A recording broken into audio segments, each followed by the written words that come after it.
219 here, and this is a request from one of my viewers, Jamie Smith. He's like, well, what do you have in your bug out bag? You know, what contents do you put it in? He's got a bug out bag, I'm assuming. Just want to know some things about what he might put in there that he doesn't already have in there. So, looking at this stuff, there's not a ton of stuff in this particular bug out bag, just the bare essentials. And I mean, you could put anything from ammunition to guns to, you know, knives, things like that. But this is a little mix up. It's got a tad bit of that stuff in here, but not a whole lot. We'll go through this real quick.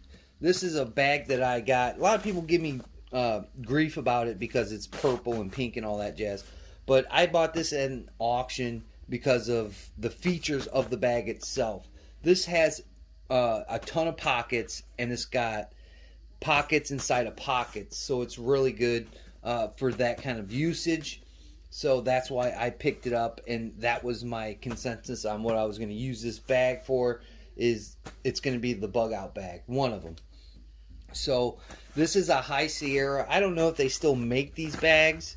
You'll have to, you know, scout around and look, but this makes a pretty good bug out bag for all the stuff you can carry in it. So it's got a couple of little pockets, and then it's got a main pocket. Starting from the side that you wear, this has an airflow system on it, as you can see there. A lot of plate carriers come with an air system. They're called pontoons, which are basically like this, and it kind of separates the carrier, or in this case a backpack, so air can flow through there so you don't run too hot with it. This one also has some padding here where your spine would be to give you a little bit of comfort toting around what you're toting around. It's also got a little bit here on the inside of the straps. On the straps itself, as you can see, it's got a little bit of molly there, just a little bit, as you can see here. So in case you got, you know, you're climbing a hill, or maybe possibly crossing some kind of valley, you can put some cord through the molly and then drag your pack up. So that's a good feature of it. Also has a handle here on the top. Looking at the confines of the bag real quick, it's got quite a bit of stuff on it. And by the way, it does have pockets here on the side there. And then again, I forgot to mention this one. It's got a little pocket here, so you can put a map, an extra pocket knife, or maybe some fire starter stuff there, just for future reference. Looking again at the bag, inside of the bags, again, it's got pockets inside of pockets, which I like because you can store a lot of stuff as we get through this. And it's good because, you know, I can go through this bag because some stuff in this bag expires, so it's always good to change that stuff out. Here I have some medical. I've got some alcohol swabs that probably might need to be changed out. These will dry up on you. I've got a little bit of band-aids, some bandages in there, some gauze, and then some like gel, some of that antibacterial gel that you can do for cuts and scrapes. Got that in here. Of course, a fire starter. Got to have a fire starter. What else is in here? This is something that I like to put in there, and this is pens, paper. I've got some lighter. I've got some lubricant in there. This stuff is brake fluid, just in case I got to hurry up and start a fire for hypothermia. Not the greatest technique, but it'll help in a pinch. Razor, you know, hygiene. Some clips in case you got to clip, whether it be some kind of tarp or something together. Hopefully the weather doesn't incline that. A lighter, and again, paper and pencils and things like that, just in case you got to write something down. Here is like what I was mentioning, like if you're sitting, and this is like you could use this again as like a flag indicator, or you could put it over your head to keep the rain off while you're sitting down. That's what those clips are for. Or you can signal if you need a rescue. So that's good to have. You can find this stuff at a lot of different places. I think this one's like a plastic vest, so that's good. I think that's all that's in that pocket. Here, as we zip this open, that's why I like this bag, because it's got a lot of stuff. This is all kinds of like fishing stuff here. You know, I got some bobbers, a stringer. A stringer's good. Not only can you string fish and things like that, but like I mentioned, on the top of the bag with the paracord, or with this stringer, you can slip it through there and you can drag the bag around if need be. So some cordage, I would say, in the bag. Again, a little bit of fishing tackle, not much. Like, it's not a huge tackle box. You can find these at Cabela's, you know, a Tractor Supply Company, anything like that. Just a little bit, like some spinner baits and a little bit of shads and some weights in case you got to catch some fish for some food. So got that in there, another bobber. And then I highly suggest you get a multi-tool. Multi-tools are really nice. This is a Swiss one. It's got tons of different little bottle openers, knives, serrated edges, and plus some pliers. Swiss stuff isn't cheap, but it's pretty durable stuff. This is something kids don't know about. This thing is called a compass. And you know, if something would happen and you have to find your direction, sometimes your phone's not going to work in areas. So this will give you some odds and ends on where you're going and what direction you're going. I highly suggest you learn how to use a compass. You learn how to use the things that are on the compass, as you can see there. Hopefully you can see that. As it's got some markings there for meters and whatnot. Learn how to use a compass. I can't stress that enough. They're not totally difficult to do, but totally a good prep right there. What else? Oh, I got another little pocket here. And then I've got a knife and another little bit of a tool in there. But see, this one has an array of pockets on it, which is pretty good. Moving up here, this one doesn't have anything in it. As you can see here, this one doesn't have anything in it because you can take a pistol, you know what I'm saying, and you can put it down into that bag, and then you can put extra magazines in there. I don't keep just random guns laying around in spots. I just don't. But you know, if worst case scenario happened and I had time to get a pistol, I'd throw a pistol in this bag with its extra magazine, just so the person that's carrying this has something to defend themselves with. So you could put a pistol in there. That's what I'm going to use this bag for. And this one's pretty deep. This pocket is pretty deep. So you could put, you know, extra ammunition maybe, or, you know, like another gun. So that's what I keep that pocket empty for. Move that out of the way. This pocket has all kinds of stuff. Again, I've gone through this bag just because there's some things that do expire in it, so you want to stay up to date on it. I have extra little baggies. Is that falling?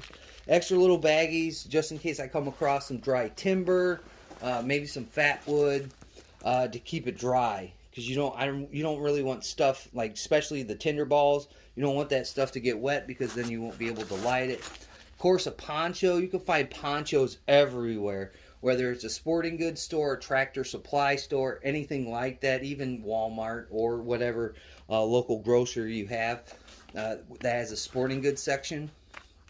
Ponchos are really useful. Helps keep you dry. You don't want to be wet walking around. Hypothermia is real, man. I've had it before and it's not fun.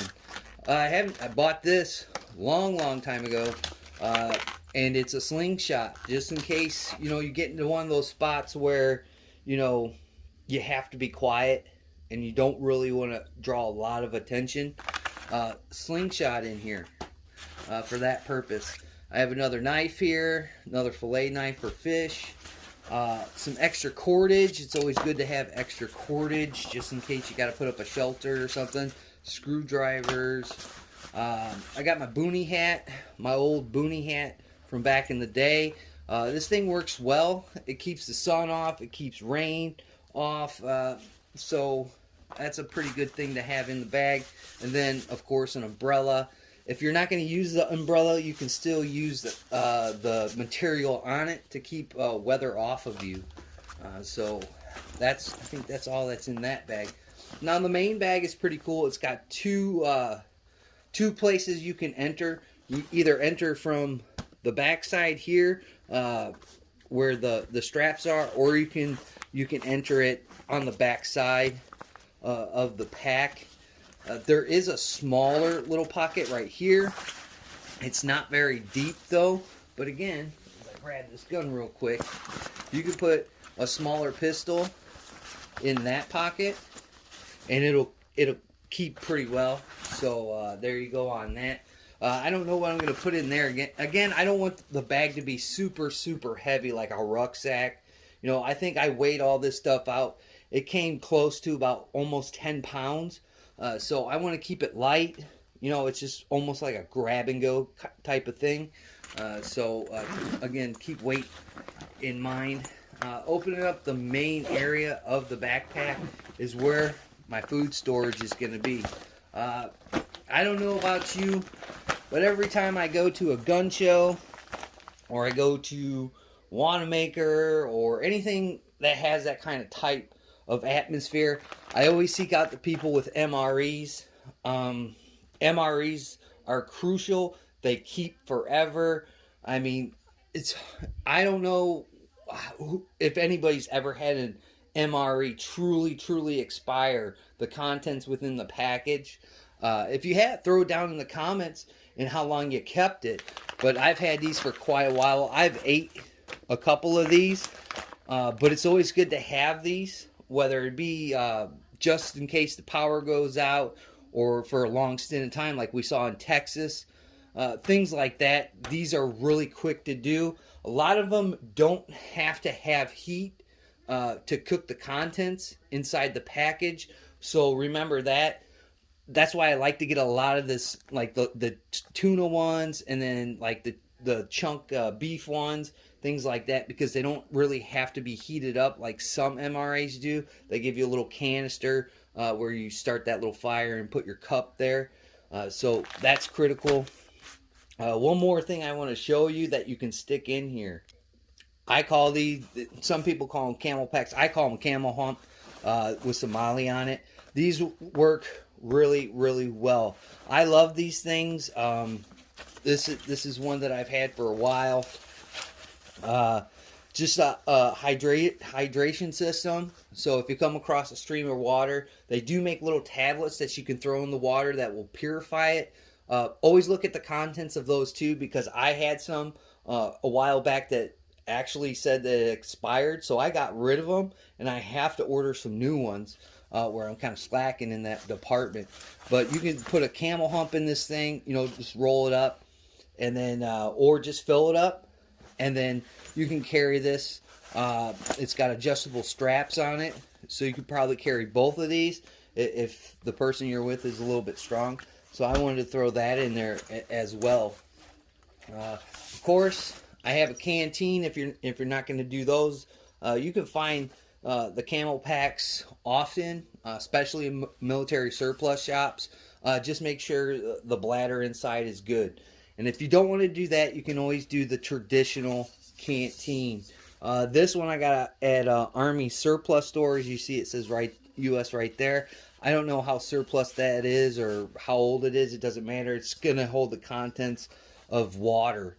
And water is going to be vital in a bug out situation. You want to have water. The body can't sustain itself on long portions of time without water. So that's why I kind of introduced those two things to you.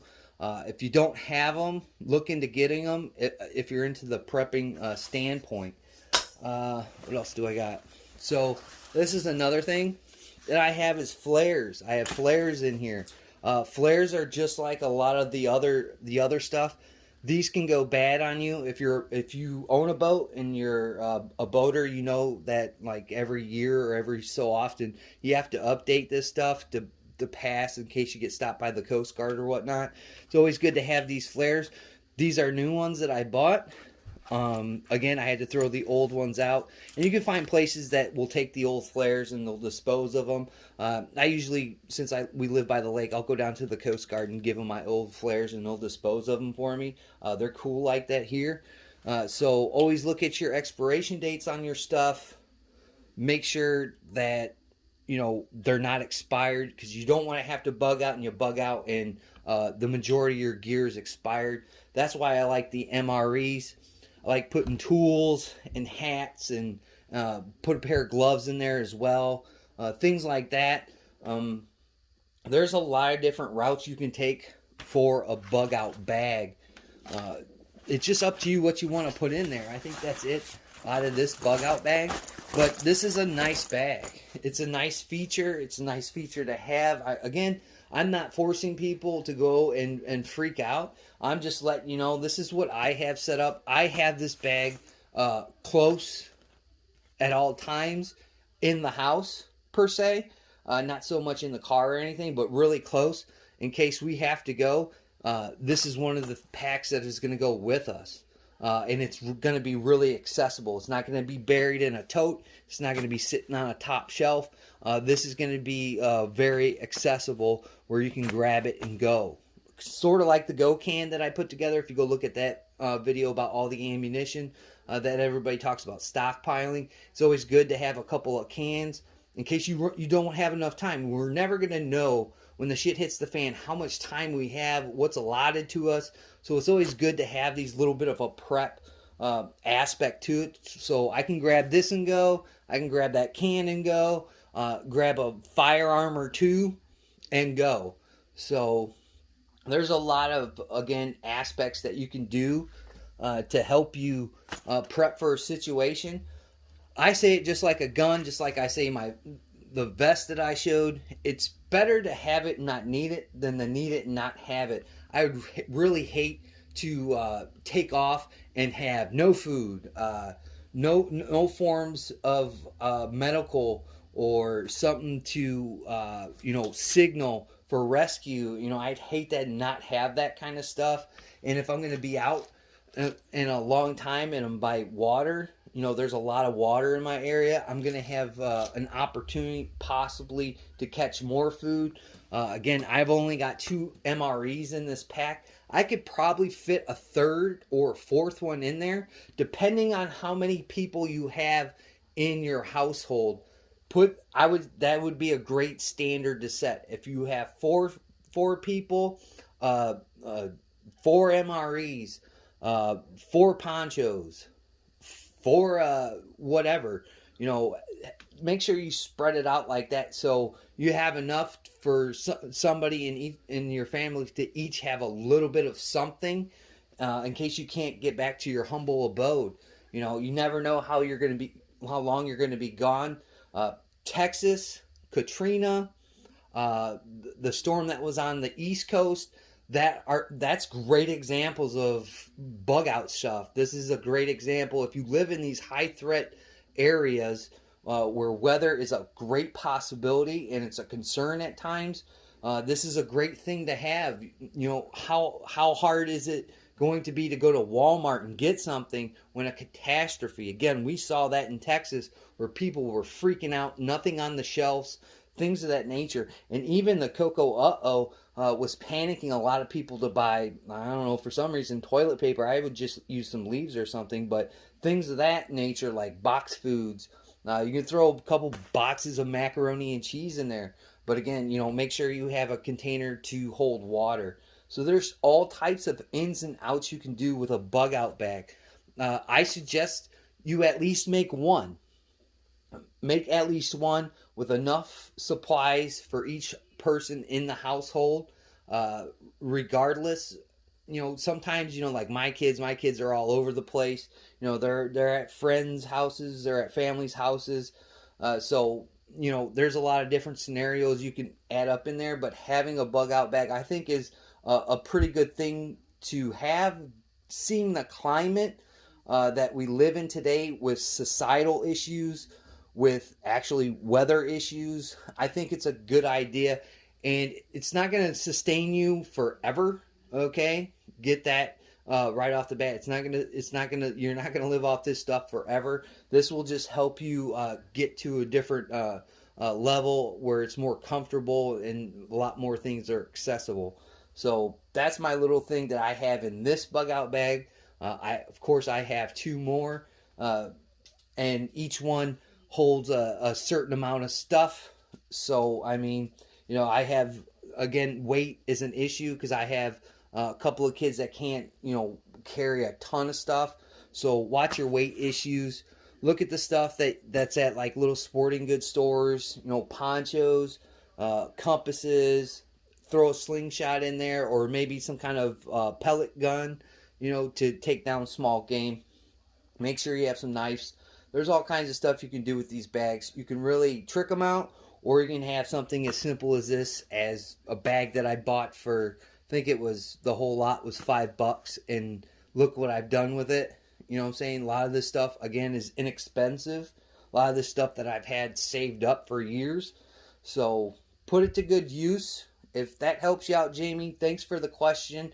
That's what the email is there for. That's what the live chats are, is to stir conversation and talk about these kind of things. A lot of people talk about fear-mongering and all that jazz out there. This isn't fear-mongering. I believe this is being smart. I'd like to thank my old and my new subscribers and just the people that zip through. I greatly appreciate it. Don't forget to like, comment, share, and subscribe all the content. You can thumb this video up or thumb it down. It doesn't matter. It helps analytics.